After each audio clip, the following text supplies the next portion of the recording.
నవరసంబులుకు నాట్య మయూరియై మూల శబ్దంబుల మోక్షహంస. నవరసంబులుకు నాట్య మయూరియై మూల శబ్దంబుల మోక్షహంస.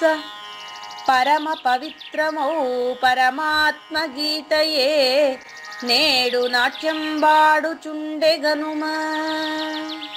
పరమ పవిత్రమౌ పరమాత్మ గీతయే నేడు నాట్యం వాడుచుండెగనుమ.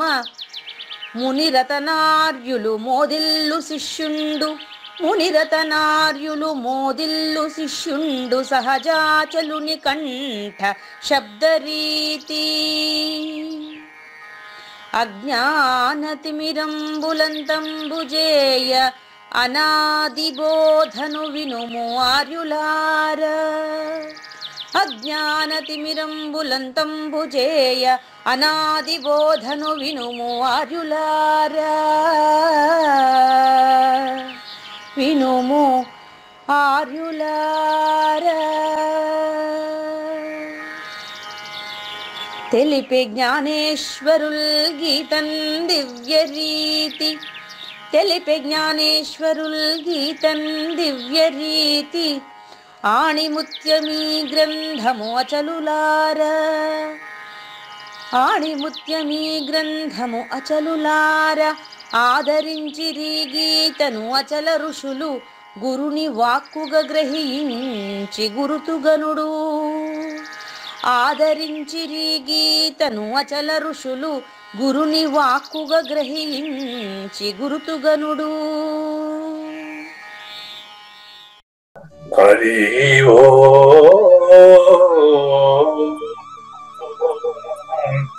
శ్రీ గురుభ్యో నమః. నమో భగవతే వాసుదేవాయ. ఓం నమో నారాయణాయ. ఓం నమః శివాయ.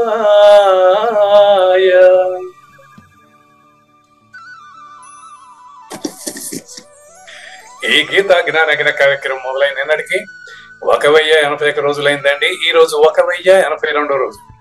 ఈ గీతా జ్ఞానజ్ఞ కార్యక్రమం సంకల్పించి నిర్వహిస్తున్న శ్రీ విద్యాసాగర్ గురువు గారికి, శ్రీ వెంకటేశ్వర గురువు గారికి శ్రోతలందరి తరపున ధన్యవాదాలు, వందనాలు.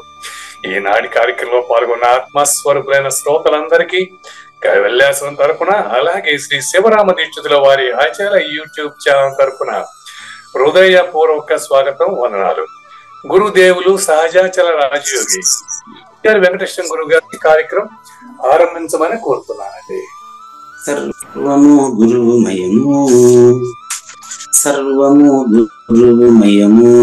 భవరోగ వైద్యుడతడని తెలియును, సకల విద్యల నిలయము.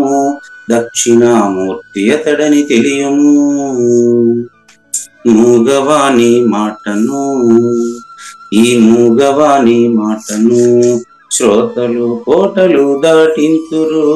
గురు కృపా సిద్ధితోనే నేనెంత ఆనందమొందినానో.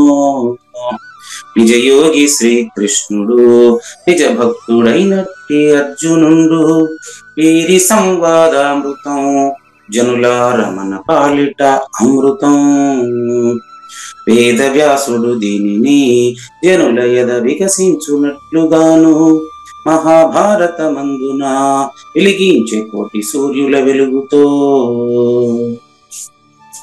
నిత్య సత్య శాశ్వతమైన పరిపూర్ణంలో లేఖనే జరుగుతున్నట్లుగా మనకు తెలియబడుతున్న పవిత్రమైన శ్రీమద్ భగవద్గీత జ్ఞానేశ్వరీయ జ్ఞానయజ్ఞంలో ఇవాళ 1082 రోజు 18వ అధ్యాయంలో రహస్యాలలోకెల్లా రహస్యమైన బట్టబయలు తెలియజేసేటటువంటి సమయంలో, అటువంటి బట్టబయలులో ఈ పూజారి వెంకటేశ్వరుని గాని, ఈ కావూరి నాగేశ్వర ప్రసాద్ని గాని రమ్మని పొమ్మని పుట్టినట్లు పోతున్నట్లు దానికి ఎలాంటి ఆలోచనలు లేవనే విషయాన్ని తెలియజేసేటువంటి శ్రీకృష్ణ దేశికేంద్రుల 213వ కంద పద్యంతో శ్రోతలందరికీ సాదర స్వాగత సుమాంజలి.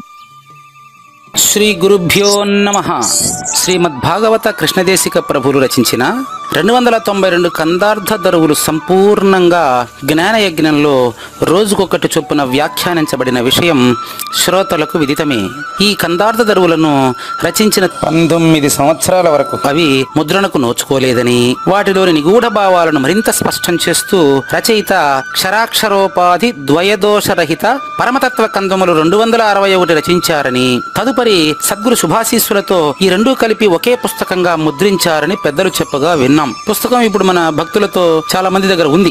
ఈ కందపద్యాలు భగవద్గీతకు ఉత్తర గీత వలె సద్గురు భక్తులకు కందార్థ దరువులలోని ఎన్నో సమస్యలకు సమాధానమై విలసిల్లుతోంది.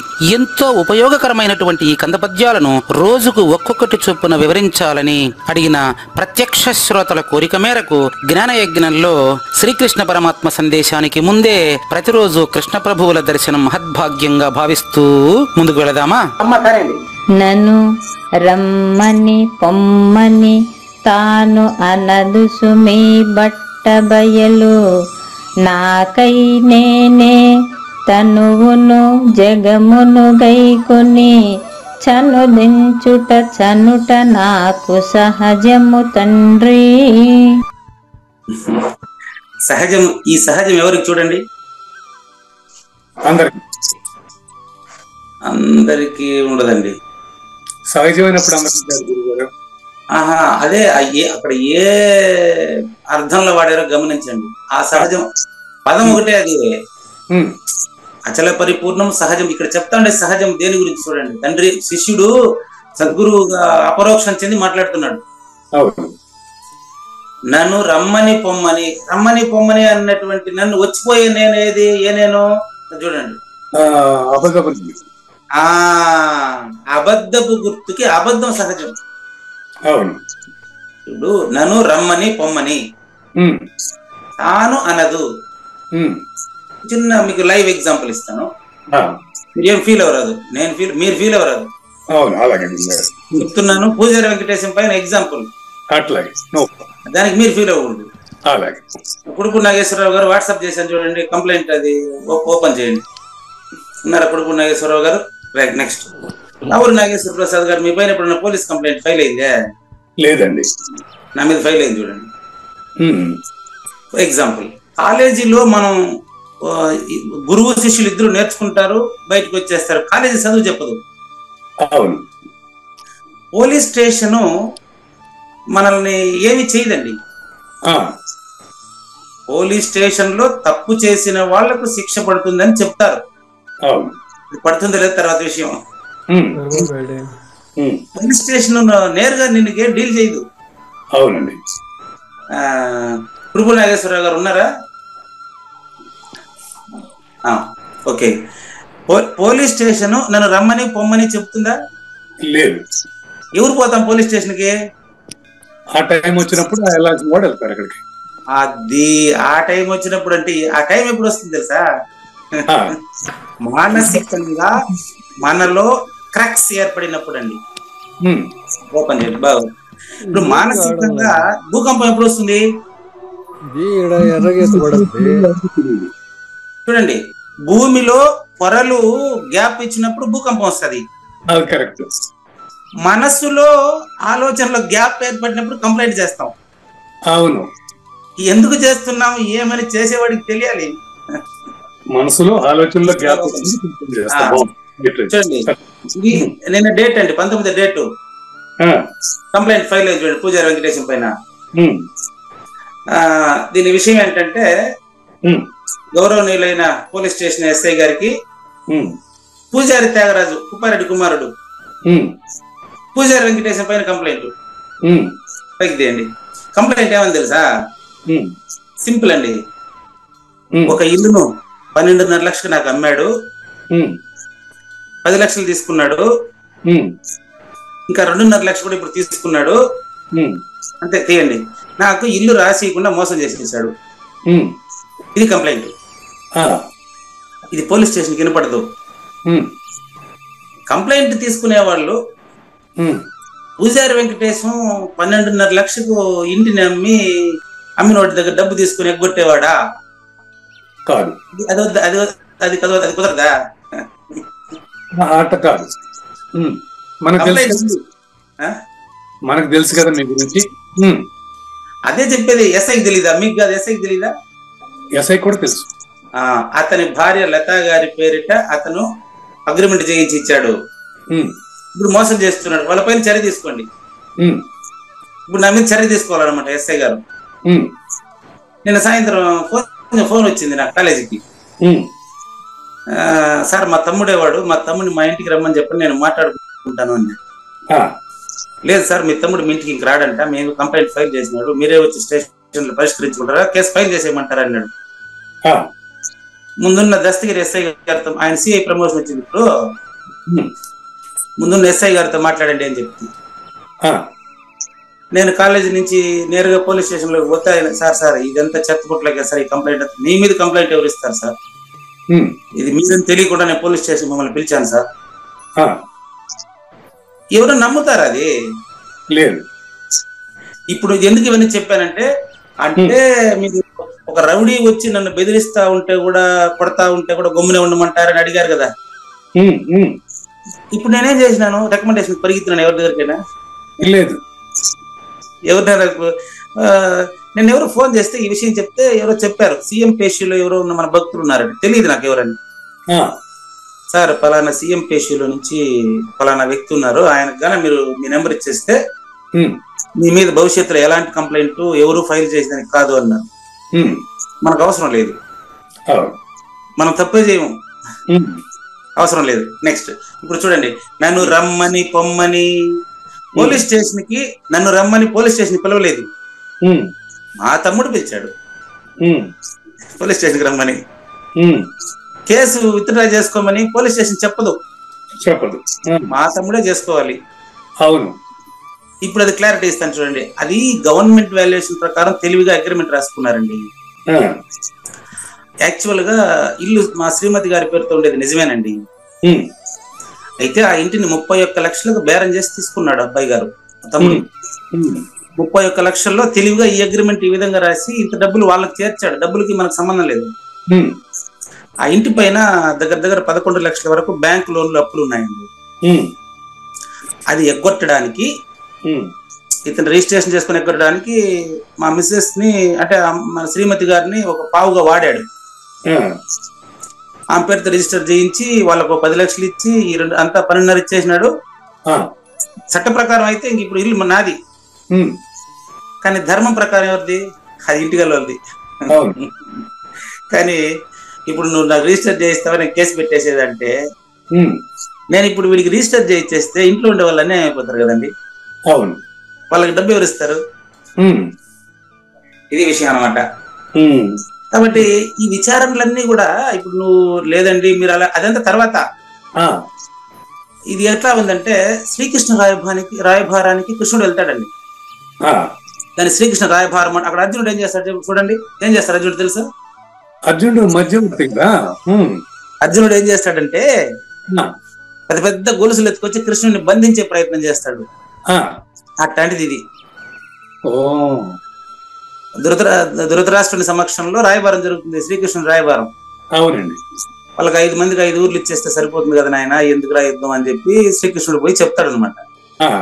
అరే సూది మోపున సందుకుడు నేను ఈయనంటా ఉంటే, నువ్వు 5 ఊర్లు ఏడ నుంచి ఇస్తాను నేను, కట్టేయండి ఫస్ట్, ఈయన కట్టేయండి, కృష్ణుని కట్టేయాలంట. మొత్తం గొలుసులు, పెద్ద పెద్ద గొలుసులు తీసుకొచ్చి బంధించమన్నాడు కృష్ణుడు. ఆడు కనపడాడు కృష్ణుడు. మీరు సినిమా చూడండి, శ్రీకృష్ణ రాయబారం సినిమా చూసాను. అంటే ఆడ కృష్ణుడు కనపడాడంటే ఇది మాయ శరీరం అని అతనికి తెలుసు అని ఒక మనకు సూచిక అండి. అది మనకు సూచిక ఇది. లేకపోతే ఏంటండి, ఇప్పుడు మీ మనవడు మీ దగ్గర చెస్ ఆడుతూ నేను గెలిచినాను అంటాడే, అట్లాంటిది ఇది. అవును.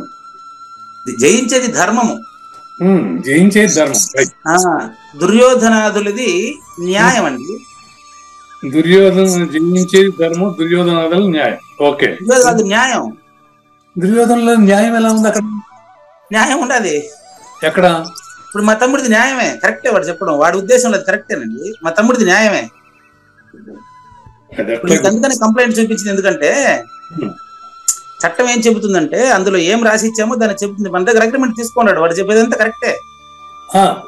కానీ గవర్నమెంట్ వాల్యుయేషన్ ప్రకారం ఉంటుందా, ప్రైవేట్ వాల్యుయేషన్ మాటలు ఎక్కువ కదా ట్రాన్సాక్షన్ జరుగుతుంది. అవును, న్యాయం ప్రకారం మా తమ్ముడు చెప్పేది కరెక్ట్, ధర్మం కాదు. పూజారి వెంకటేశంది ధర్మం పాటిస్తాడు, తమ్ముడు న్యాయం పాటిస్తాడు. అదే విషయం. మా తమ్ముడిది తప్పేం లేదండి పాపం. తప్పు లేకపోతే మరి సమస్య ఎందుకు వచ్చింది గురుగారు? సమస్య లేదంటున్నాను కదా, మీకు సమస్య కనిపిస్తా ఉందే. తప్పు ఏంటంటే అక్కడ మనకు అనుకూలమైన వాళ్ళు ఉన్నారు కనుక దాన్ని వాళ్ళు బుక్ చేయలేదు కనుక సమస్య లేకుండా పోయింది. అయ్యో వాడు వదలట్లే, అది పక్కన మీకు సమస్యనే చూస్తున్నారు. నాకు అసలు సమస్య కనపడడం లేదంటున్నా నేను, అందుకే ఇప్పుడు మీకు ఎగ్జాంపుల్ ఇచ్చిన. అదే ఇప్పుడు మీ స్థితి అటువంటిది, ఎందుకంటే ఓకే అది క్లియర్ అయిపోయింది కనుక అతను మీద మీకు ద్వేషం ఉండదో ఏముండదో, కనపడితే మామూలుగానే మాట్లాడతారు. మీరు ఎట్లా అనుకుంటున్నారా? అదంతా మీరు మిమ్మల్ని ఊహించమన్నారు. నన్ను కనిపిస్తే ఈ దరిద్ర మొక్క నేను చూడలేనండి అట తిరుక్కొని మాట్లాడతాడు మా తమ్ముడు. అంటే మీకు కనిపించినట్టు అందరికి కనపడదండి. కాదు, మీరు అలా ఉంటారని నేను అంటున్నా గురుగారు. అదేనండి, అది మీ భావం అంతే. నిర్భావం ఉండాలి. మా తమ్ముడు నన్ను ఈ దరిద్ర ముఖాన్ని నేను చూడనని అట తిరుక్కుంటే కూడా మా తమ్ముడు పరిపూర్ణుడేనండి. మళ్ళా పరిపూర్ణ చదువుతారు గురువు. అదే ఇక్కడ నన్ను రమ్మని పొమ్మని తాన నదుసుమి బట్ట బయలు. మా తమ్ముడిలో పరిపూర్ణ చూడకపోతే మరి నేను కూడా ఎరుకులోని వాడు అయితానండి. అంతేనండి, మీరు అందరూ ఆత్మస్వరూపులు అన్నప్పుడు ఆ రకంగా తీసుకోవచ్చు కానీ అది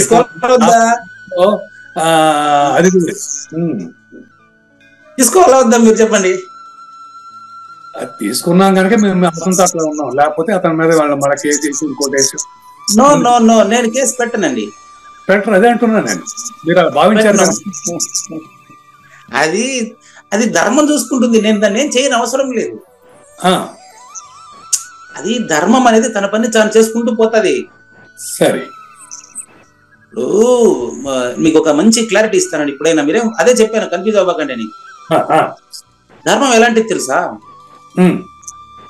ఇది ద్వాపర యుగంలో సాధించిన తర్వాత పట్టాభిషేకం. కృష్ణుడు వచ్చి గురువుగా చెప్పి, రామాయణంలో అట్ట కాదు. నాకు అర్థం కాదు. ద్వాపర యుగంలో యుద్ధం తర్వాత ధర్మరాజు పట్టాభిషేకం జరిగింది. అవును, రామాయణం అట్ట కాదు. అవును, రావణుడు బతికుండగానే తమ్ముడికి విభీషణుడికి పట్టాభిషేకం జరిగింది. అవును, చేశారు, ముందే చేశారు. ఎందుకని? అక్కడ ధర్మం ఆధారంగా. అదే ఇక్కడ కూడా ధర్మం ఆధారంగానే. రామాయణ కాలంలో ఆల్రెడీ డిక్లేర్డ్. ద్వాపర యుగంలో కొద్దిగా ధర్మం 3 పాదాల మీద ఉంటుందట. ముందు 4 పాదాల మీద, మళ్ళీ 3 పాదాల మీద, మళ్ళీ ద్వాపర యుగంలో 2 పాదాల మీద. ఇప్పుడు కలియుగంలో 3 భాగాలు అధర్మం, 1 భాగమే న్యాయం ఉంటుంది. అది కలియుగం ప్రకారం అన్నదమ్ములనే వాడుకొని అన్నదమ్ముల మీద కేసు పెట్టాల్సి వస్తుంది అనమాట. అది మరి కలియుగ ధర్మాన్ని పూజారి వెంకటేశం కూడా పాటించాలి కదండి. పాటించాలా వద్దా? పాటించాలి. మీకు కనుక మా తమ్ముడిలో మిమ్మల్ని పరిపూర్ణాన్ని చూడమని నేను చెప్పనవసరం లేదు. ఇప్పుడు ముగ్గురు ఆంధ్ర తమిళనాడు రెండిట్లో మా వ్యాపారం అండి. ఆంధ్రాలో ఉండేటువంటి ప్రాపర్టీ నాకు మా అన్నకు పంచుకొని అప్పుడు వీడికి తమిళనాడులో ప్రాపర్టీ ఇచ్చేసాం. వాడు ఏం చేసినాడంటే ఈ ఆంధ్రాలో ప్రాపర్టీని నాకు వచ్చిందని తిరుమల అన్నదాన సత్రానికి ఇచ్చేసి నేను హాయిగా బతుక్కుంటున్నాను అనమాట. తల్లిదండ్రుల నుంచి ఏం తీసుకోకుండా జీవనం కొనసాగిస్తున్నాను అనమాట. మా తమ్ముడు ఆ భాగం తీసుకున్నాడు. ఆంధ్రాలో ప్రాపర్టీని మా పెద్దమ్మ మా మీద సెటిల్మెంట్ చేసి ఉన్నారండి, మా అమ్మకి అక్క. వీడు ఏం చేశాడు, ఆమె పిలుచుకొని కోర్టుకు వెళ్ళిపోయినాడు.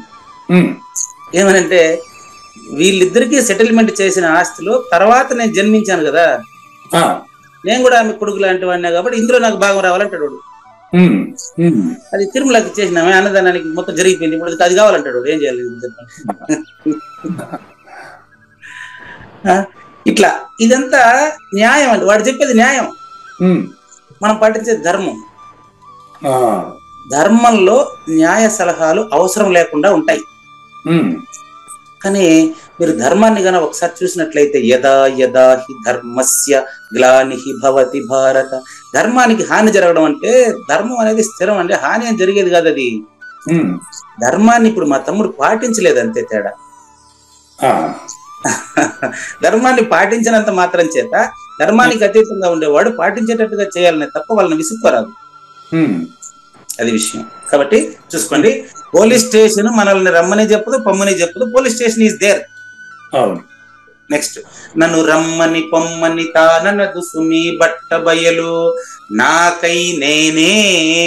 పోలీస్ స్టేషన్కి పోతుండేది మనమే, కేసు విత్డ్రా చేసుకుంటుండేది మనమే, ఆ వద్దని కోర్టుకు ఎక్కేది మనమే. మళ్ళీ ఎక్కడ న్యాయస్థానంలో న్యాయం జరగదండి, జరగదు. మనసే న్యాయస్థానం అండి. మనసులో మన మనసు మనకు న్యాయస్థానం కరెక్టే కానీ అందరికి కాదుగా.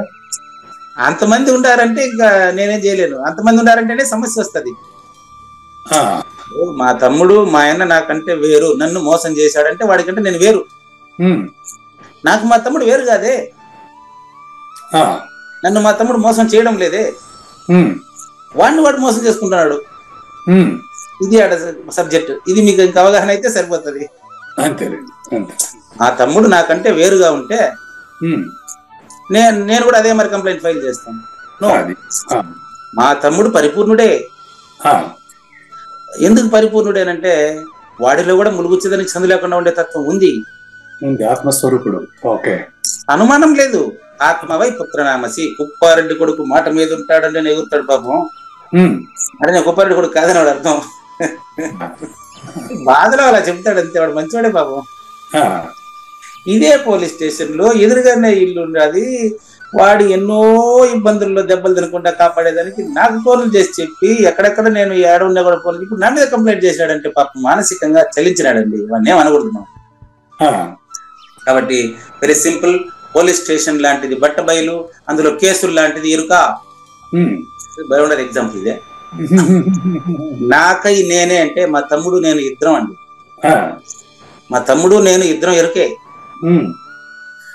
తనువును జగమును గైకుని, నన్ను నా గుంపును తీసుకొని, తనువుకు ముందు శూన్యం అండి, శూన్యము తనువులో తెలియబడిన తర్వాత శూన్యానికి శూన్యమైన జగము నిజంగా తెలుస్తుంది. బా ఏం క్లారిటీ అండి, మా తమ్ముడే ఈ క్లారిటీ అంతా ఇచ్చేస్తాడు నాకు. ఇప్పుడు మీకు ఆ ఎగ్జాంపుల్ చెప్తే బాగా వస్తుందని. చూడండి, తనువుకు ముందు పూజారి వెంకటేశం శూన్యం అండి, బాగా గమనించండి. శూన్యమైన పూజారి వెంకటేశం శూన్యం అని తెలియకుండా తను నిజమనుకొని జగత్తు నిజమనుకొని పక్కన ప్లాట్ రేట్ తక్కువ ఉంటే కొంటాపోతూ ఉండొచ్చని పూజారి వెంకటేశానికి అనుజుడు అంటామండి. అనుజుడు అగ్రజుడు అంటే అన్న, అనుజుడు అంటే తమ్ముడు అండి. పూజారి వెంకటేశం అనుజుడు, మా తమ్ముడు చేసిన నేను చేసిన తప్పేనండి. ఏం చేస్తాడంటే, మా ఫోన్ నెంబర్ ఇస్తాను, మీ దగ్గర ఎక్కడైనా ఒక 10 కోట్ల ప్రాపర్టీ ఉందనుకోండి, దానిపైన 5 కోట్లు బ్యాంక్ లోన్ ఉందనుకోండి, ఈరోజు కొనేస్తాడు మీ దగ్గర, బ్యాంక్ లోన్ ఎగ్గొట్టేస్తాడు. అది విషయం. బ్యాంక్ లోన్ ఎగ్గొట్టాలనో ఎట్ నేర్చుకున్నాడో మరి తెలియదు. అప్పుడు వీడు ఏం చేస్తాడు, మళ్ళీ ఫుల్ రేట్కి అమ్ముతాడు దాన్ని. ఈ డబ్బంతా ఏం చేయాలా వాడికి అర్థం కాలేదు. ఏం చేద్దాం, 2 డాక్టర్లు ఉన్నారు కొడుకులు కాబట్టి కొన్ని ఎకరాల్లో పెద్ద హాస్పిటల్ కట్టాలంట, ఎకరాల్లో కట్టాలంట ఒకడే, ఒక సంస్థ లాగా అనమాట. మరి ఇప్పుడు ఇది దరదాహానికి మనం ఏం చేద్దాం చెప్పండి. వాడే తెలుసుకునేంత వరకు మనం ఏం అనాల్సిన అవసరం లేదు కూడా. మన కర్తృత్వం ఏంటికే. చాలా ఇబ్బందులు గురవుతాడు గురుగారు. మీరేమన్నారు ఇప్పుడు, చాలా ఇబ్బందులు గురవుతాడు. ఎవరు గురవుతాడు? గురయ్యాడు అయ్యా ఉన్నాడు, వాడికి తెలియదు కదా. ఏమనుకున్నావు, ఈ కేసు ఏమవుతుంది అనుకుంది, నీ గతి ఏమవుతుంది అనుకుంటాడు. నా గతి అయ్యేది కొత్తగా ఏముంది, 5 ఏళ్ళు పోలీసు ఉద్యోగం చేసిన వాడికి పోలీస్ కేసు అంటే భయం ఉంటదే? తప్పే చేయడు అసలు. తప్పు చేయని వాడికి నేను ఇప్పుడు శ్రీకృష్ణ పరమాత్మ అదేంది మణి, సమంతక మణి, సమంతక మణి శ్రీకృష్ణుడు వాడి దగ్గర ఉంది, ఆయన దగ్గర అప్పుడు ఉంది. ఆ మణి ఉండడం వల్ల ఆయన దగ్గర ఇది దొంగిలించాడు అంటారు. కానీ ఆ మణి అదేదో ఒక మృగాన్ని చంపి ఎక్కడో ఏదో అతనికి మణి సంక్రమించింది అంతే, అది దొంగిలించలేదు ఆయన. అది దొంగిలించలేదని ఎవరు సాక్ష్యం ఎవరో మళ్ళీ తర్వాత తెలిసింది అది నిదానంగా. అవును, సాక్షి లేడు. ఆ అట్లా అది తర్వాత నిజమైన తర్వాత తెలుస్తుంది కానీ వాడికి నిజం తెలిసేంత వరకు మనం చెప్తే అర్థం కాదు కదా. అర్థం కాదు. కనుక ఎరుక శూన్యమైన ఎరుక తనువుని తానే తీసుకుని వచ్చింది, జగాన్ని తానే తీసుకుని వచ్చింది. చనుదించుట చనుట, చూడండి, చనుదించుట చనుట అంటే ఎప్పుడు కూడా శరీరాన్ని జగత్తును తీసుకుని, చనుదించుట అంటే వచ్చుట, చనుట అంటే పోవుట. అంటే జననము మరణము, జననము మరణము, జననము మరణము, ఇది ఎరుక యొక్క భావన అండి.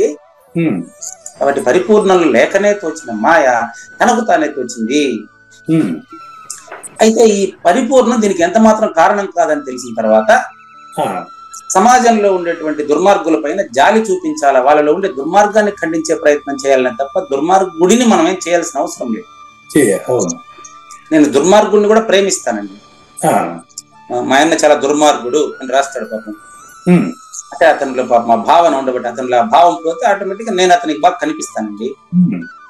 ఇన్ని రోజులు మా ఆయన దైవంగా కనిపించినటువంటి అతనికి ఇప్పుడు నేను దుర్మార్గుడు కనిపిస్తానంటే అతనికి ఏదో కొద్దిగా ట్రక్స్ లోపల ఆలోచనలో కొంచెం అంతే అంతే అంతే. వాసనలు ఏం చేద్దాం, కదలికలు.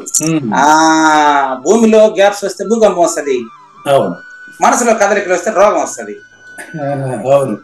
ఆ రోగం ఎక్కువ అయింది అనుకోండి, అన్నం తిండి నీళ్లు లేకుండా పరిగెత్తి సంపాదించమంటుంది. అది పరిస్థితి. ఎందుకు సంపాదించిన వాడు చెక్ చేసుకోవాలి.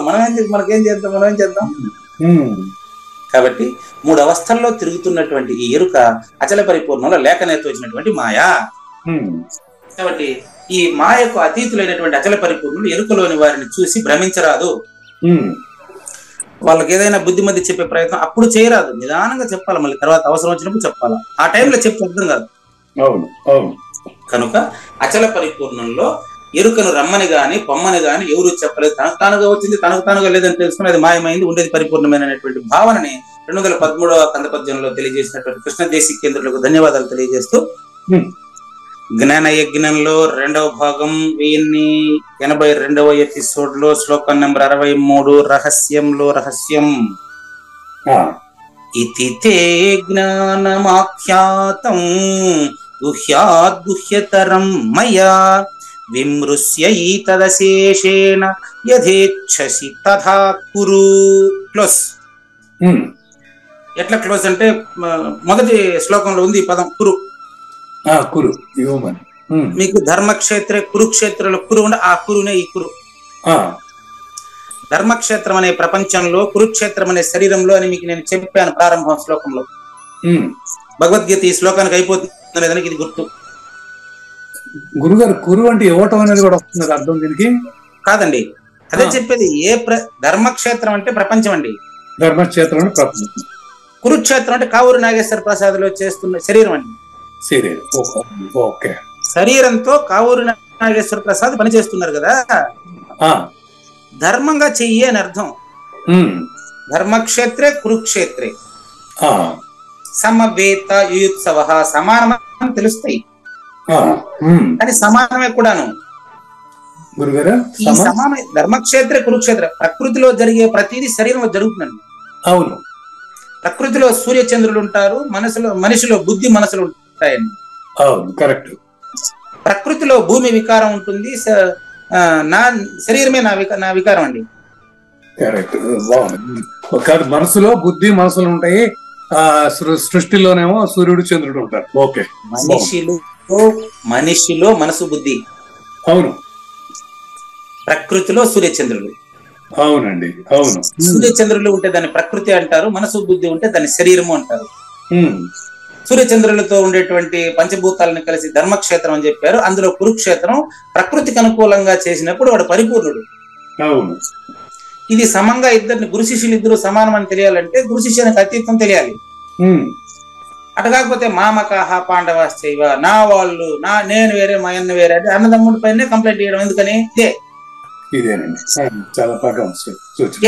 మామకాహ పాండవాశ్చైవ, వీడు నన్ను మోసం చేశాడు, వాడు వేరే నువ్వు వేరే అయితే కదా నాయన. అదే ఆడ చిత్రం.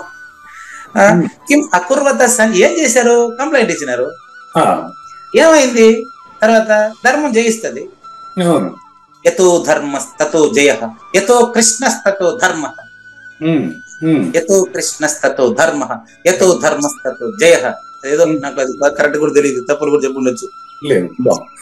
అంటే ఎక్కడ ధర్మం ఉంటుంది అంటే సద్గురుమూర్తి సందేశం ఎక్కడుంటే అక్కడ ధర్మం ఉంటుందండి.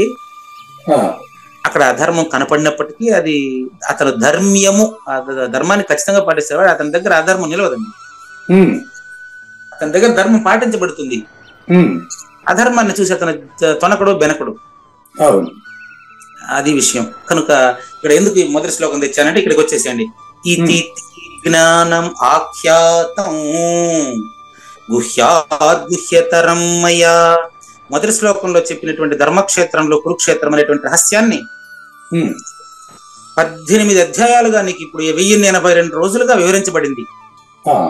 మాయా నా చేత, పూజారి వెంకటేశం చేత, పెద్దలు చెప్పినటువంటి భగవద్గీత వ్యాఖ్యానం, నాగేశ్వర ప్రసాద్ అనే మీకు నీకు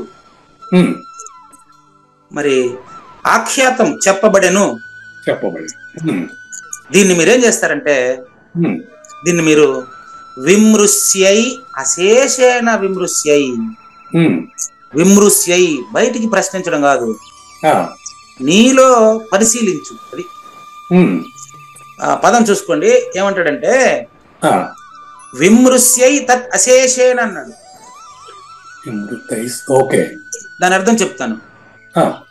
ఈ యొక్క రహస్యంలో రహస్యమైనటువంటి అతి రహస్యమైనటువంటి బట్టబయలు జ్ఞానాన్ని, నీకు 1082 రోజులుగా చెప్పబడినటువంటి ఈ జ్ఞానాన్ని నీలోపల విచారించి స్పష్టంగా విశాలంగా గురువు చెప్పినట్లు, యథా అంటే గురువు చెప్పినట్లు చక్కగా విచారించి చూసి అప్పుడు నేను చెప్పినాను చేయొద్దు. యథా ఇచ్చసి తథా కురు, కురుక్షేత్రే ధర్మక్షేత్రే కురుక్షేత్రే తథా కురు. నీకు పరిపూర్ణం తెలిస్తేనే నువ్వు పరిపూర్ణుడుగా జీవించగలవు. అది విచారించి దాన్ని తత్వాన్ని, ఆ యొక్క తాత్పర్యాన్ని మనం పాటించాలి అనేది. పాటించకపోతే నువ్వు పరిపూర్ణుడని నీకు తెలియదు, అంతే. నువ్వు పరిపూర్ణుడే. ఇప్పుడు నా మీద కంప్లైంట్ చేసిన మా తమ్ముడు పరిపూర్ణుడే, కానీ అతను పరిపూర్ణుడని తెలుసుకోవాల్సిన బాధ్యత ఎవరికి? అతనికి. కమాన్ జ్ఞానేశ్వర అదే చెప్తారు. కమాన్ చూడండి. ఈ గీత సాహిత్యమునంతా కూడా మధించి తీసినటువంటి సుప్రసిద్ధమైనటువంటి సారం ఇది. దీన్ని మనకు బోధించడానికే సద్గురుమూర్తి మా తమ్ముడి చేత నా మీద కంప్లైంట్ ఇచ్చి ఉండొచ్చు. అంటే మీకు ప్రాక్టికల్ ఎగ్జాంపుల్ కావాలని జరిగి ఉండొచ్చు. దేని నుంచి అయితే మనము చూడండి, ఇక్కడ కొన్ని గూఢార్థాలు ఉంటాయి, మీకు నేను పబ్లిక్ చేస్తూ ఉంటాను. నేను బట్ట బయలు చేస్తూ ఉంటాను, కొన్ని గూఢం ఉంటుంది, అది అతి రహస్యం బట్ట బయలు కదా. పరిపూర్ణం మాట్లాడదు, ఊరికే ఉండదు అన్నారు. పరిపూర్ణం మీతో నేరుగా మాట్లాడదు, కానీ మనకు చెప్పేటువంటి గురువు పరిపూర్ణుడు కనుక రహస్యాలంతా బట్ట బయలు చేసుకుంటూ వెళ్తాడండి. చూడండి, దేని నుంచి అయితే ఆత్మ అనే రత్నము చేజిక్కునో, నంబర్ 1. దీని అర్థం చెప్తాను మీకు.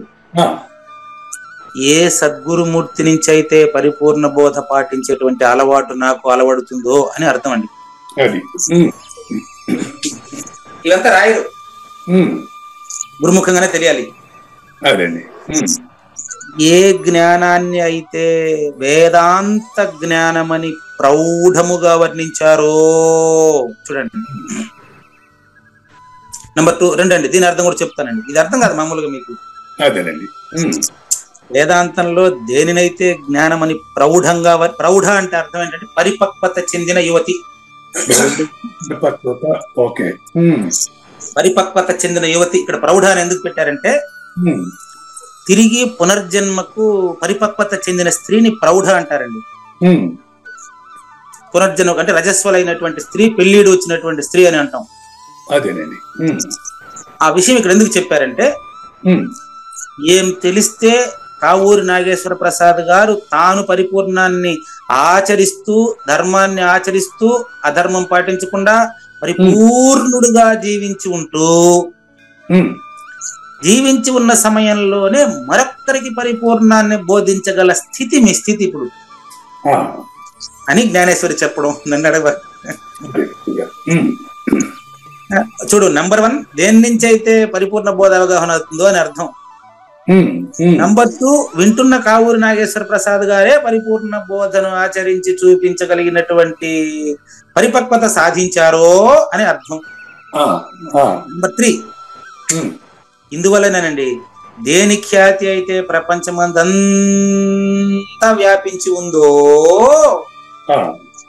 ఏం భగవద్గీత ముగింపు ఎట్టుండదండి. దేని చూడండి ఎంత ఆశ్చర్యము. దేని ఖ్యాతి అయితే ప్రపంచమంతా వ్యాపించి ఉందో, అవును, మనుజులందరి నోట మరిదలంచిన పూర్ణము అవును కాదనదు ఈ తనువు తనకు లేదు, కనుగొంటె కనరానిది సద్గురు కదలకంతటనున్నది, అందు ఇందన రాక ఎందు చూసినా గాని సందు లేకనే ఉన్న సత్యమైన ఆ పదవి ముందుగా చూపించగా సద్గురు సందేహంబులు తీరగా. సందేహం తీరిందానికి గుర్తేం తెలుసా? మా తమ్ముళ్ళో నేను పరిపూర్ణాన్ని చూడటం కాదా? అది ఇంప్లిమెంటేషన్ ఎప్పుడు తెలుసా? మా తమ్ముళ్ళో నేను పరిపూర్ణాన్ని చూస్తే సరిపోదండి. మా తమ్ముడు నాలో పరిపూర్ణాన్ని చూడగలిగినట్టు వాడి ముందర నేను నడుచుకోవాలి. అది నా వల్ల కాదు, సద్గురు వల్ల అయితే అవుతుంది. అది సద్గురు ఏం చేస్తాడంటే, ఇప్పుడు మీరు అలా చేంజ్ అవుతున్నారని చెప్పలేము. మిమ్మల్ని మీరు గుర్తు తెచ్చుకొని మీ దగ్గరికి ఎవరైనా వస్తే, శర నన్న భక్త జన వరుల దగ్గర తీసి శిరమందు కరమిడి పరిపూర్ణ అచల బోధ ఎరిగించదలచి మీరు కావూరి ధరలో జన్మించినారు. మీరు జన్మించింది అందుకే. కర్తవ్యాన్ని మనం మర్చిపోతున్నామండి. చూడండి 3 పాయింట్లు అయినాయి. ఏది తెలియడం వల్ల అయితే అచల పరిపూర్ణ ప్రబోధ దొరుకుతుందో అది సద్గురు. ఓకే.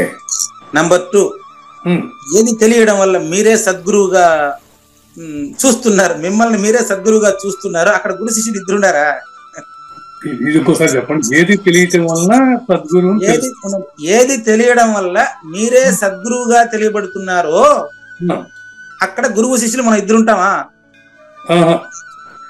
ఆ స్థితి అది. ఓకేనండి.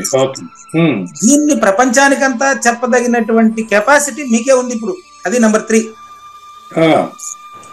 నంబర్ 4, దేని ప్రకాశం వలన అంటే అచల పరిపూర్ణ బోధ చేత మీరు ఏమంటారు పరిపక్వత చెంది బుద్ధ్యాది శక్తుల్ని చూచుట.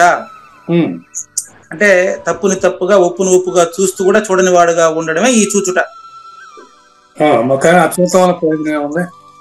అంటే అర్థం చేసుకొనుట అని అర్థం. అర్థం చేసుకొనుట మొదలుగా గల యోగ్యత వచ్చును.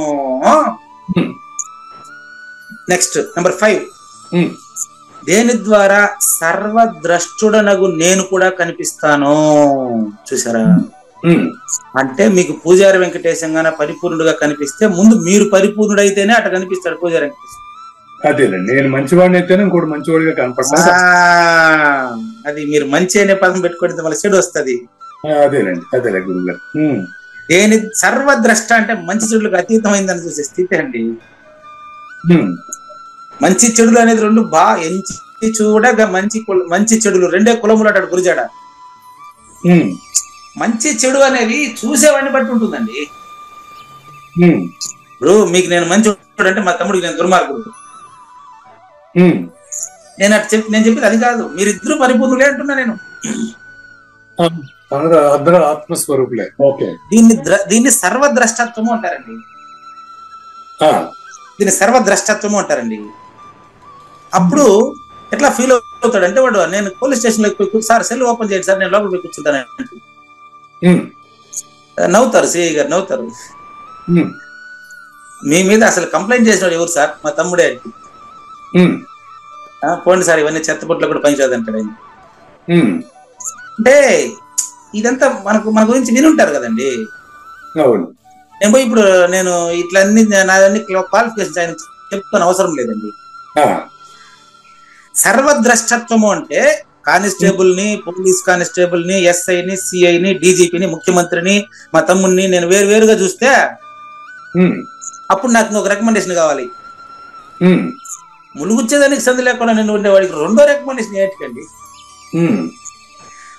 అంటే అది ఫీల్ ముందు అది నువ్వు ఫీల్ అవ్వాలి. అప్పుడు సర్వద్రష్టత్వము అంటారు. అక్కడ మంచి చెడులకు అతీతంగా ఉంటారండి మీరు. అది నెక్స్ట్ 5 దృష్టాంతాలు అయిందండి. దాన్ని 5టిని ఒకేసారి కంక్లూడ్ చేసి చెప్తారు ఇప్పుడు. అది ఆత్మజ్ఞానము అంటే సృష్టికి సంబంధించింది కాదండి. నేను అంటే మొదటి నేనండి అవ్యక్తుడనే. ఏ అవ్యక్తుడు గుర్తుండాలి దానికి. ఏ అవ్యక్తుడు తెలుసా? అవ్యక్తుడు అంటే సృష్టి ఇప్పుడు వ్యక్తం అండి, సృష్టికి ముందు అవ్యక్తం అండి. అది కాదండి. 8వ అధ్యాయం 21వ శ్లోకంలో చెప్తారండి. 8వ అధ్యాయం 21వ శ్లోకంలో ఈ అవ్యక్తం పదం ఏమంటాడంటే పరస్తస్మాత్తు భావోన్యో వ్యక్తో వ్యక్తాత్ సనాతన సనాతన. చూడండి, అవ్యక్తోక్షర ఇత్యుక్తః తమాహు పరమాం గతిం యం ప్రాప్య న నివర్తంతే తద్ధామ పరమం మమ. దీనికి ముందు తీసుకోండి, దీనికి ముందు 20 తీసుకోండి. నా పరంధామం ఏది అంటే ఏది తెలిస్తే ఇంకేమి తెలియాల్సిన అవసరం లేదు అదండి. అది తెలియడం వల్ల నీకు తెలిసేది ఏం తెలుసా? పరస్తస్మాత్తు భావోన్యో, నీ భావము కంటే అన్యమైన పరము పరిపూర్ణం. అది సృష్టికి సంబంధించిన అవ్యక్తం భావన, సృష్టికి సంబంధించని అవ్యక్తము నిర్భావన. చిన్న పదాలే, ఇవేం పెద్ద కష్టమైనది ఏం కాదు. పరిపూర్ణం అంటే ఎలా ఉంటుందంటే భావ అన్యః అవ్యక్తః. పరస్తస్మాత్ తస్మాత్ ఈ కారణం చేత అంటే అన్ని శ్లోకాల్లో చెప్పబడిన భావం కారణం చేత ఈ అవ్యక్తము అనేది నేను అవ్యక్తుడిని అని ఇక్కడ చెప్తా ఉండే అవ్యక్తం ఎట్లాంటిది తెలుసా? అవ్యక్తో అవ్యక్తాత్ సనాతన్. 2 అవ్యక్తాలు పెట్టాడండి. మొదటి అవ్యక్తము సృష్టికి సంబంధించిందండి. కావూరి నాగేశ్వర ప్రసాద్ కనిపించడం వ్యక్తం, ఆయన ఆలోచన కనిపించదు. ఆ ఆలోచనే సృష్టికి కారణం. తనువుని జగాన్ని చూసేది ఆలోచన. ఆ ఆలోచన రహితం నేను నిజమైన వ్యక్తం. మొదటి నేను నిత్యము సత్యము శాశ్వతము సనాతనము. అది మీరే తెలుసుకోవాలన్నా నేను చెప్పి తెలుసుకోవాలన్నా? అది మీ సహాయంతో నేను తెలుసుకోవాలి. అవును, తెలిసిన తర్వాత ఇంకా తెలుసుకునేవాడు మరి ఉండడు. అట్ట యస్స సర్వేషు భూతేషు, ఎవరైతే దీన్ని సర్వభూతాల్లోనూ చూస్తున్నాడో నశ్యత్సున వినశ్యతి, వాడు పుట్టనివాడు. పుట్టిన వాడిని మాత్రమే బంధం బంధిస్తుందండి. పుట్టకుండా ఉండేవాడిని ఎలా బంధిస్తుందండి? అంతే, నేను ఇంకా తెలుసుకున్నాను. ఇప్పుడు జ్ఞానేశ్వర పలుకుల దగ్గరికి రండి, చూసుకోండి. నేను అవ్యక్తుడిని అంటే అవ్యక్తుడునగు నాకు కూడా ఇది నితాంతముకు గుప్తము వలె ఉంచిన ధనమై ఉన్నది. పూజారి వెంకటేశానికి కూడా ఇది ఒక వరం. ఎందుకంటే కావూరి నాగేశ్వర ప్రసాద్ చెప్పేది పూజారి వెంకటేశం కాదు. పూజారి వెంకటేశం అందులో లేడు. కానీ నా ఈ ధనమును, మొదటి నేను యొక్క ధనమును నీ విషయం పట్ల నేను ఎట్టా దాపెట్టుకుంటాను అనుకున్నారు మీరు? అంటే ఇచ్చినానని చెప్పట్లేదు. నేను మీకు పరిపూర్ణ సూచన మీకు చెప్పకుండా దాపెట్టుకుంటానా? మొదట ఆయన మణి అడిగారు ఈ మాట, నాకు చాలా నవ్వు వచ్చేస్తుంది ఆ మాట చెప్తేనే కూడా. ముందు రోజు సాయంత్రం 7 వరకు వింటాడండి. మరుసటి ఆయన వస్తాంటే నాకు భయం. ముందు రోజు ఉండే దాంట్లో ప్రశ్న ఎత్తుకొని వస్తాడు ఆయన. ఆయన మీ లెక్కన ఎవరన్నా అడిగితే దాన్ని వేసేవాడు కాదు. ఒక రోజు చెప్పిన బోధంతా తీసుకుని అందులో ప్రశ్న, రాత్రి నిద్రపోయి లేచినాడంటే అందులో పెన్ను పేపర్ ఏం లేదు. విశ్లేషణ ఎట్ట విశ్లేషణ చేసుకుంటాడు, అదే పని నిద్రపోతాడు ఏం పాపం. అందులో ప్రశ్నలు తయారు చేసుకుని వచ్చి కూర్చుంటాడని అడుగుతాడు. ఆ ప్రశ్నలకు ఆయనకు చెప్పే క్రమంలోనే నేను అట్ట తయారైనా మీకు ఇట్ట చెప్తున్నాను.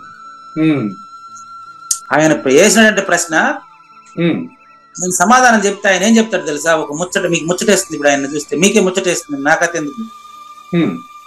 నేను ఆయన చెప్పేది ఇప్పుడు మీకు స్వామి ఆ కొంచెం మాత్రం ఎందుకు దాపెట్టు, అది నాకు చెప్పకూడదా అంటే ఎంత జిజ్ఞాసో కదా, అది మాత్రం ఎందుకు దాపెట్టుకుంటారు, దాన్ని దాపెట్టుకుని మీరేం చేయబోతారు అంటాడు. అరే నాయన నేను దాపెట్టుకునేది అది ఎట్టది, అదే ఇప్పుడు ఆన్సర్ చూడు. కావూరి నాగేశ్వర ప్రసాద్ గారు, మీ నుంచి నేను దాపెట్టుకోగలనా అండి? లేదు, పర్పసే తెలియజెప్పటం అంతే కదా. కానీ నేను దాపెట్టుకున్నట్టు మీకు అనిపించవచ్చు, నేను దాపెట్టుకునేది కాదు తండ్రి. అందువల్లనే కావూరి నాగేశ్వర ప్రసాద్ గారు దయా ప్రేమ చేత పూర్తిగా నిండిపోవడం వలన, మీ మీద నాకు అనన్య భక్తి కలగడం వలన నా ఈ గుప్త భాండారం అంతా నీ దగ్గర ఓపెన్ చేసి చెప్పేశానయ్యా. ఇంక నేను మూసిపెట్టుకునేది ఏమి లేదు తండ్రి.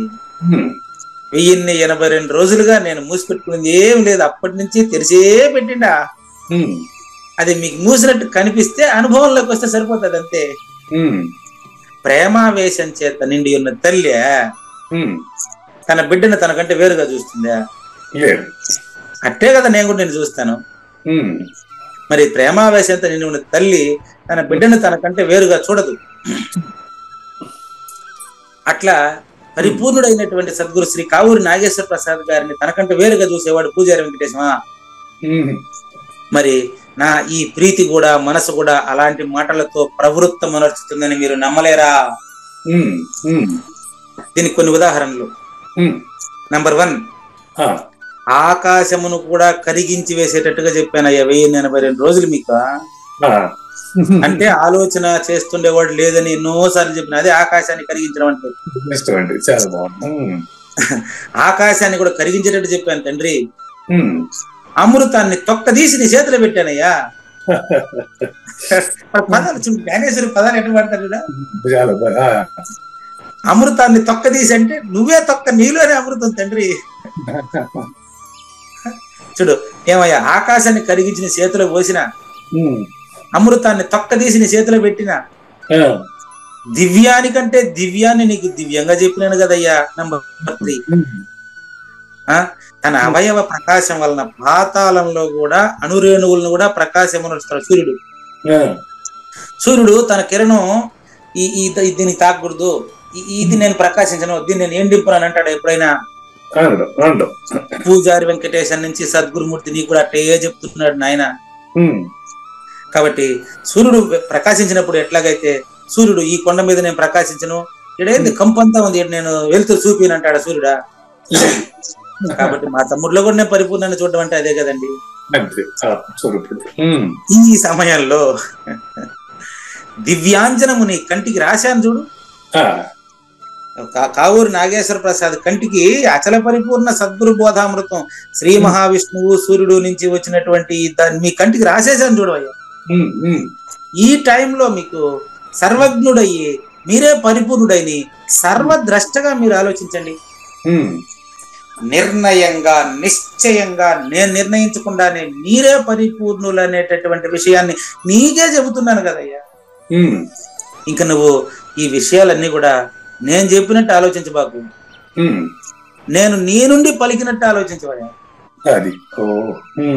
అప్పుడు నీకేది ఇష్టమైతే అని భగవానుడు సాక్షాత్తు పూజారి వెంకటేశం నుంచి ఇలా మాట్లాడాడు. అప్పుడు కావూరి నాగేశ్వర ప్రసాద్ స్తబ్దుడై చూస్తున్నాడు. స్తబ్దుడు అంటే తాను అచల పరిపూర్ణుడా అనే క్వశ్చన్ మార్క్ పడాయి. ఏమి నేనే అచల పరిపూర్ణుడా అనే క్వశ్చన్ మార్క్ పడా. అంటే గురువు శిష్యుని తప్పదీసి నువ్వేంట్రా నువ్వు ఇదిరా అని చూపించినప్పటికీ ఈ కావూరి నాగేశ్వర ప్రసాద్ మాట్లాడి కూడా మాట్లాడకుండా ఉన్నాడు. అది స్తబ్దుడు. అంతటా భగవంతుడు మళ్ళీ మొదలు పెడుతున్నారు. ఓ కావూరి నాగేశ్వర ప్రసాద్ గారు, వాస్తవంగా నువ్వు అసలు గంభీరుడు అయ్యా, అచల పరిపూర్ణుడు నాన్న. ఆకలితో ఉండే నీలాంటి వాడికి వడ్డించడం నాకేమైనా కష్టమా? లేదు. కాబట్టి ఆకలితో మీరు ప్రశ్నించేటువంటి మీకు సంకోచిస్తూ నాకు సాలు అని అనుకో, ఆకలి ఉండేటప్పుడే సాలని వరకు మొహమాటానికి నీకే ఆకలి అట్టే ఉండేది. ప్రశ్నించవా, ఏం పర్వాలేదు. నీకు ఆకలి ఉండేటప్పుడు నాకు పొట్ట నిండిందని చెప్పినావు అనుకో, నువ్వే ఆకలికి మలమల మాడిపోతావు. ఏం తినవయ్యా పర్వాలేదు, మొహమాటం లేకుండా ప్రశ్నించవయ్యా. అవును, మరి గురువు ట్రబుల్ అవుతుంది, శిష్యుడు అడగకుండా ఉంటే అయిపోయింది. అసలు మీరు ఉండలేరండి. ఉండలేదు. దాంతో పాటు అతనికి అబద్ధం చెప్పిన దోషం కూడా వస్తుంది నీకు. అది ఇడ అబద్ధం దోషం ఏంటి? నాకు అర్థమైపోయింది, అర్థం కాకనే అర్థమైపోయింది అన్నారు అనుకో, నేను కొన్ని సమయాలు అంటుంటాను. రైట్, మీరు అర్థం కాకుండా అర్థమైపోయింది అంటే అబద్ధం చెప్పిన దోషం వస్తుంది అంతే, డిఫరెంట్ గా.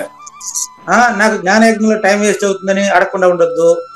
అవును, అది కరెక్ట్. రోజులు అవంతా మీకు మీరు అడగండి, పర్వాలేదు. ఈ రోజు చెప్పినటువంటి ప్రబోధలో ఈ రోజంతా మళ్ళీ వినుకోండి, కావాలంటే అందులో నుంచి ప్రతి డౌట్ మీరు అడగండి, పర్వాలేదు. అది దీని అర్థం. సరిగ్గా ఇదే విధంగా సర్వజ్ఞుడైన సద్గురువు లభించినప్పుడు నువ్వు సిగ్గుచ్చిన అతనికి ఆత్మ నిర్ణయం గురించి ప్రశ్నించకుండా ఉండడం, నిన్ను మోసం చేసుకోవడం వంటిదేనాయన. నీ పొరపాటు వలన ఆత్మవంచన అనే పాపం కూడా నీకు తగులుతుంది. కాబట్టి నీ ఈ స్తబ్దత్వం వల్ల నీ మనస్సులో మారు ఈ జ్ఞానము గురించి వివరించవలసిన భావం కలిగిందని నాకు అర్థమైంది. నేను అడగకుండానే వివరిస్తాను ఇప్పుడు చూడబోయా అనేప్పటికీ అప్పటికి అర్జునుడు నోరు తెరిచి ఇలా అడిగినట్లు మనకు జ్ఞానేశ్వరి కల్పిస్తున్నారు. ఇది రియల్ గీతలో లేదు, కృష్ణుడే జ్ఞానేశ్వరి అయి ఇంకొంచెం వివరంగా మనకు చెప్తున్నాడు. కృష్ణుడు ఇలా అర్జునుడు ఇలా అంటున్నాడు, ఓ భగవంతుడా, అచల పరిపూర్ణుడా, సాక్షాత్తు సాజన్మ సాకార సద్గురుమూర్తి, మీరు నా మనోభావాన్ని పూర్తిగా గుర్తించేశారని నాకు అర్థమైపోయింది. మరి గుర్తించిత్రని నేను చెప్పేదానికి నాకు మాటలు రావడం లేదు. ఎందుకంటే అరే రే రే రే రే సద్గురు, అబ్బా గురువు గారు, మీతో పోల్చదగిన వస్తువే లేదు కదా నాయన. మీతో పోల్చదగినటువంటి జ్ఞాత మరి ఎక్కడైనా నాకు దొరుకుతాడా? అసలు మీకు పోలికే లేదే, సంధి లేకుండా మీరే ఉన్నారే. స్వాభావికంగా కేవలం అంతటినీ తెలియని వాడిగా, తెలిసిన దానికంటే తెలియని దానికంటే వేరుగా ప్రత్యక్ష ప్రమాణంగా మీరు నాకు కనిపిస్తున్నారు. తండ్రి, మీ గురించి నేనేమని వర్ణించేది నాయన? సూర్యుడి గురించి వర్ణించాలంటే నేను సూర్యుడి కంటే ముందోడై ఉండాలి. నువ్వు సూర్యుడి కంటే ముందోడు కదా. ఇమం వివస్పత్య యోగం ప్రోక్తవాన్ అహం అవ్యయం, నేను దక్షిణామూర్తి నుంచి గ్రహించినటువంటి నేను, అక్కడ సనక సనదన సనత్ కుమారులకు చెప్పినటువంటి నేను సూర్యుడికి చెప్పాను, శ్రీ మహావిష్ణువుగా సూర్యుడికి చెప్పాను, తర్వాత యాజ్ఞవల్కి జనకుడు ఇట్లా వచ్చి ఇప్పుడు నీకు చెప్తానని చెప్తా ఉంటే ఇంకా మీకు నేను పోలిక చెప్పి మీకు నేను వేరే పోలిక ఆడిని చెప్పేది నేను కనపడటం లేదే. ఇప్పుడు అంతటా ములుగుచంద్ర సంధి లేకుండా మీరే ఉన్నారు తండ్రి. కాబట్టి మరి సూర్యుని గురించి నేను చెప్పాలంటే చెప్పేదానికి రెండో వాడు ఆడున్నాడు. అట్లా వర్ణిస్తే ఏమైనా విశేషమైన అభిప్రాయం నేను వర్ణించగల నవల అవుతుంది అసలు అని చెప్పినటువంటి శిష్యులు చూడండి. ఆడ కృష్ణ ప్రభువు చెప్పేది అట్నే, కృష్ణ పరమాత్మ చెప్పేది అట్నే, జ్ఞానేశ్వరు చెప్పేది అట్నే చూడండి. కాబట్టి ఇది విని శ్రీకృష్ణ పరమాత్మ ఇలా చెబుతున్నారు, కావూరి నాగేశ్వర ప్రసాద్ గారు, మీరు ఇప్పుడు నన్ను గురించి చేసినటువంటి స్థుతి ఏదైతే ఉందో అది పరిపూర్ణమైన వర్ణానికి తక్కువైంది, సామాన్యమైంది అనుకుంటాడవా? నువ్వు పరిపూర్ణుడు కాబట్టే నన్ను అటు చూస్తున్నావు నాయన. ధర్మరాజుకి మంచి వాళ్ళు కనపడతారు. ఏమండి? ధర్మరాజుకి అందరూ మంచి వాళ్ళ కనపడతారు. ఆ విధంగా ధర్మరాజుకి అందరూ మంచి వాళ్ళుగా అజాత శత్రువు అని ఎట కనిపిస్తారో, నువ్వు ధర్మాత్ముడై వెలసినందున నీకు పరిపక్వత పరిపూర్ణత అర్థం కావడం వల్ల నువ్వు నన్ను పరిపూర్ణుడుగా చూస్తున్నావు తండ్రి. ఇది ఇప్పుడు చెప్పబడినటువంటి రహస్యం. నీకు ఇంతకు ముందు రహస్యాల రహస్యం, దీని శీర్షిక సర్వ రహస్యాతి రహస్యం బట్టబయలు, దీని శీర్షిక. నెక్స్ట్ సర్వ రహస్య, ఓకే, అదే టైటిల్ దానికి. కమాన్. శ్రీ భగవాన్ ఉవాచ, శ్రీ భగవాన్ ఉవాచ, సర్వగుహ్యతమం భూయః, సర్వగుహ్యతమం భూయః, శృణు మే పరమం వచః, శృణు మే పరమం వచః, ఇష్టోసి మే దృఢమితి, ఇష్టః అసి మే దృఢం ఇతి, తతో వక్ష్యామి తే హితం, తతః పురక్షామి తే హితం. నాయన, సర్వగుహ్యతమము, ఈ సృష్టిలో ఎన్ని రహస్యాలు ఉన్నాయో అన్ని రహస్యాల్లోకెల్లా రహస్యమైనటువంటి విషయమే సర్వగుహ్యతమము. అది దాన్ని మే నేను పరమం వచః, నా నేర్పునంతా ప్రయోగించి నీకు భూయ మళ్ళీ చెప్తాను అంటే ఇక్కడ భగవద్గీత పూర్తయిందని అర్థం. ఇక్కడ ఒకసారి భూయ అంటే మళ్ళీ అని అర్థం. భూయ అంటే మళ్ళీ. ఓకే. అవునండి. ఇది 10వ అధ్యాయంలో కూడా స్టార్ట్ అయిందండి. 9వ అధ్యాయంలో అయిపోయిందని చెప్పాను. 10వ అధ్యాయంలో భూయ ఏవ మహాబాహో శృణుమే పరమం వచ. అరే 10వ అధ్యాయం మొదటి శ్లోకం మొత్తం ఇదేనండి. 10వ అధ్యాయం మొదటి శ్లోకంలో ఇదే ఉంది చూడండి. భూయ శృణుహు మే పరమం వచ. 9 అధ్యాయాలకి భగవద్గీత సూచన పూర్తయింది. భూయ ఏవ మహాబాహో శృణుమే పరమం వచ కదా. ఈ మహాబాహో తప్ప మిగతంతా అదే చూస్తుంది. భూయ ఏవ భూయ ఉంది ఇక్కడ కూడా. భూయ ఏవ మహాబాహో శృణుమే పరమం వచః యత్తేహం ప్రియమానాయ భక్ష్యామి హితకామ్యయా. అటా సేమ్ శ్లోకం. రహస్యాల్లోకెల్లా రహస్యమైన దాన్ని మళ్ళీ నేను నీకు ఇప్పుడు చెప్పబోతున్నాను నాయన. ఎందుకో తెలుసా? భక్తోసిమే సఖా చేతి 4వ అధ్యాయం, ఇష్టోసిమే దృఢమితి 18వ అధ్యాయం. 4వ అధ్యాయంలో 4వ అధ్యాయం అని చెప్పాడు. భక్తోసిమే సఖా 3వ శ్లోకం. సయేవాయం మయా తేజ్య యోగ 3 శ్లోకం నెంబర్ 3. సయేవాయం మయా తేజ్య చూసుకోండి. సయేవాయం మయే తేజ్య యోగ ప్రోక్త పురాతన. ఎప్పుడో చెప్పేసిన జ్ఞానాన్ని ఇప్పుడు నీకు భక్తోసి నా భక్తుడు నాకు మిత్రుడు రహస్యమైనటువంటి ఉత్తమమైనటువంటి అత్యుత్తమైనటువంటి సర్వగుహ్యతమైనటువంటి రహస్యమైనటువంటి బోధ నీకు మళ్ళీ చెప్తున్నానయ్యా. 3వ అధ్యాయానికి భగవద్గీత పూర్తయింది. దాన్ని మళ్ళీ మొదలెట్టారు 4వ అధ్యాయంలో. 18 అధ్యాయాల భగవద్గీత పూర్తయినా కూడా సేమ్ డైలాగ్. సర్వగుహ్యతమం భూయ శృణుమే పరమం వచః. రహస్యాల్లోకెల్లా అంతట్లో రహస్యమైనటువంటి సర్వరహస్యమైనటువంటి ప్రబోధని మీకు నేను మళ్ళీ మొదలు పెడుతున్నాను ఆయన. ఎందుకు మళ్ళీ మొదలు పెడుతున్నా తెలుసా? 1082 రోజులుగా విని కూడా మీకు విసుగు కాలేదంటే అమృతం తాగి తాగి తాగి తాగి మీరు అపరిమితుడైనారు, అనంతుడైనారు, అప్రమేయుడైనారు. మీరు వినడానికి విసుగులేని వాడైనాడు. మీకు చెప్పకుండానే ఎలా ఉంటానండి.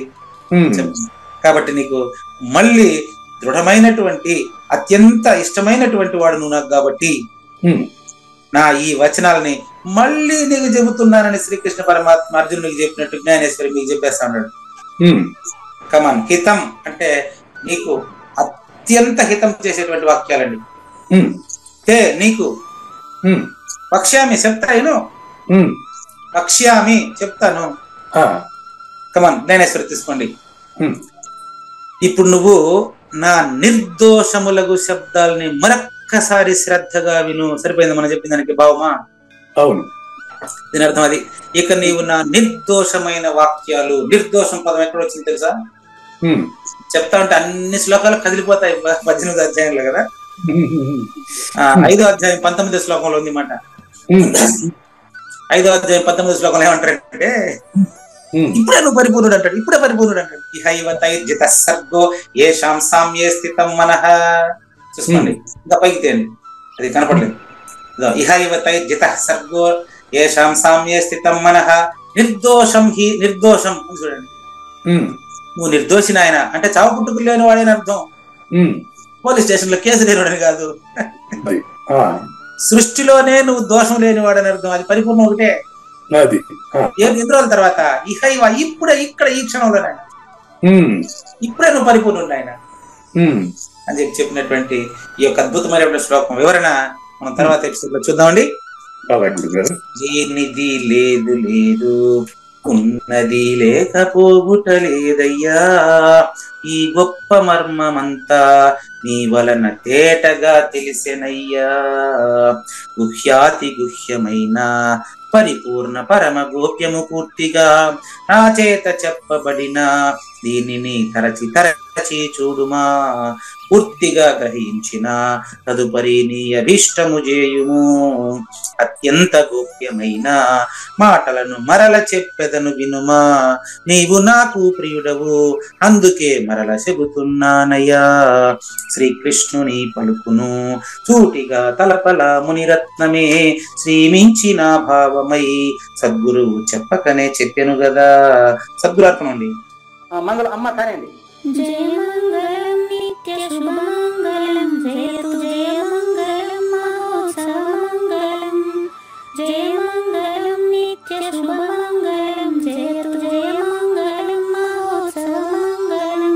శ్రీమించునచలంబు సూచించినటువంటి దక్షిణామూర్తికి దండమిడుతూ శ్రీమించునచలంబు సూచించినటువంటి దక్షిణామూర్తికి దండమిడుతూ శ్రీ మహావిష్ణువు సూర్య భగవానుడు యాజ్ఞవల్కి జనక రాజ ఋషికి జయమంగళం నిత్య శుభమంగళం జయతు జయమంగళం మహోత్సవమంగళం అయం వ్యర్థ బాహ్యకోపి నభవతి అనే సుఖయోగి సాంది పరుసుల వరుస అయం వ్యర్థ బాహ్యకోపి నభవతి అనే సుఖయోగి సాంది పరుసుల వరుస దీనినే శ్రీకృష్ణ పరమాత్మ వద్దనే ఎరిగరిగిన ఉద్ధవార్జునులకు జయమంగళం నిత్య శుభమంగళం జయతు జయమంగళం మహోత్సవమంగళం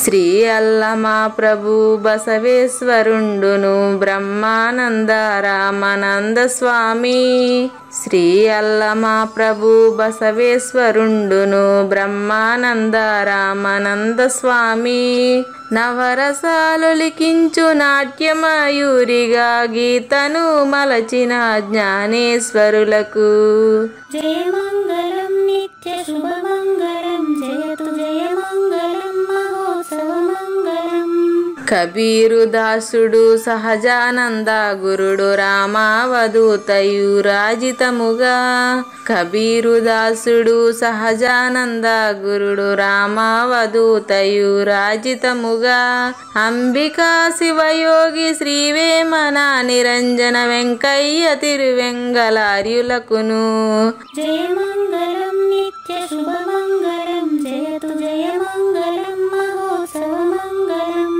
శ్రీ బృహద్వాశిష్ట సిద్ధాంతమును చేసి జనన మరణ భ్రాంతి జడుపు బాపి శ్రీ బృహద్వాశిష్ట సిద్ధాంతమును చేసి జనన మరణ భ్రాంతి జడుపు బాపి అచల సాంప్రదాయమవనిలో నెలకొలిపి అందించినట్టి శివరాములకును జయమంగళం నిత్య శుభమంగళం జయతు జయమంగళం మహోత్సవమంగళం మెప్పైన బోధల తిప్పలు బాపిన అప్పయ్య మంత్రియు అచల గురులు మెప్పైన బోధల తిప్పలు బాపిన అప్పయ్య మంత్రియు అచల గురులు పరశురామ సీతారామ స్వామి ప్రభులు నరసింహయోగి గురువర్యులకును జయమంగళం నిత్య శుభమంగళం జయతు జయమంగళం మహోత్సవమంగళం కంద కందార్థముల నందించి బృందముకు రంది పాపిన కృష్ణ ప్రభువునకును కంద కందార్థముల నందించి బృందముకు రంది బాపిన కృష్ణ ప్రభువునకును పలుకులా కందనిది పరబయలు ఇది అని పలికిన ఫీల్కాన లక్ష్మణునకు జయమంగళం నిత్య శుభమంగళం జయతు జయమంగళం మహోత్సవమంగళం ఫీల్కాన లక్ష్మణుల ప్రియ శిష్యవర్యుండు అవధూతయని పేరావనియందు ఫీల్కాన లక్ష్మణుల ప్రియ శిష్యవర్యుండు అవధూతయని పేరావనియందు పాఠాలు నేర్పించి పీఠాలు ఏర్పరచి శంఖబాపిన వెంకటేశ్వర వధూతకు జయమంగళం నిత్య శుభమంగళం జయతు జయమంగళం మహోత్సవమంగళం బట్టబయలున ఎరుక పుట్టనే లేదని బాలాజీ సింగు ఈ కీలు తెలిపే బట్టబయలున ఎరుక పుట్టనే లేదని బాలాజీ సింగు ఈ కీలు తెలిపే మూలమూలేనట్టు ఎరుకేమి లేదని తెలియజెప్పిన మునిరత్నమార్యులకును జయమంగళం నిత్య శుభమంగళం జయతు జయమంగళం మహోత్సవమంగళం నరస్వప్నము వంటి సురస్వప్నమిది అని పరిపూర్ణ దర్శినిని ప్రకటపరచి నరస్వప్నము వంటి సురస్వప్నమిది అని పరిపూర్ణ దర్శినిని ప్రకటపరచి సహజాచల రాజయోగి సద్గురు కృపచే సాంప్రదాయక గురుల సరసన జేరే. జయమంగళం నిత్య శుభమంగళం జయతు జయమంగళం మహోత్సవమంగళం. నిష్కల్మషానంద నిజ గురుని శిష్యుండు లింగమూర్తి లిపిని పొందుపరచి. నిష్కల్మషానంద నిజ గురుని శిష్యుండు లింగమూర్తి లిపిని పొందుపరచి. కార్వేటి నగరము పురవాసుడైనట్టి పూజారి వెంకటేశునకంకితం విని. జయమంగళం నిత్య శుభమంగళం జయతు జయమంగళం మహోత్సవమంగళం. జయమంగళం నిత్య శుభమంగళం జయతు జయమంగళం మహోత్సవమంగళం. జై సద్గురు ప్రభు మహారాజ్ కి జై. జై గురుదేవ్ అండి. శ్రోతలందరి తరపున వెంకటేశ్వర గురువు గారు ధన్యవాదాలు చెప్తూ శాంతి మంత్రం. పూర్ణమదః పూర్ణమిదం పూర్ణాత్ పూర్ణముదచ్యతే పూర్ణస్య పూర్ణమాదాయ పూర్ణమేవ అవశిష్యతే. ఓం తత్సత్. ఓం శాంతి శాంతి శాంతి. హరి ఓం. అశరీరం సర్వదా అస్తి శరీరం రహితం సదా అయమేవ సద్యో ముక్తిః అన్యథా భ్రమకారణం